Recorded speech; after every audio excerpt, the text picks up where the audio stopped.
ভাইয়া একটা চানাচুর একটা চিপস দেন। ও আচ্ছা দিতেছি। এই যে ভাই, এই নে ধর। ভাইয়া কয় টাকা হয়েছে? হিসাব করে দেখতে হবে ভাই।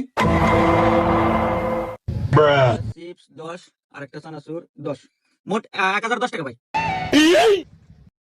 আচ্ছা দিতেছি ভাই, এই নেন।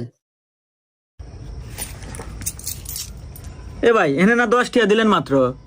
10টা মানে কি কর, আমি হিসাব করে দিই, খাতা কলম দেন। এই ধর তো।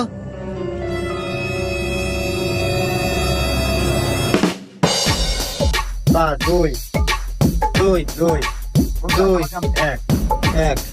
এই নেন হিসাব করে দিলাম। টিয়া হয়েছিল 5221টা দিছি আপনি, এখন 4221টা ফেরত দেন।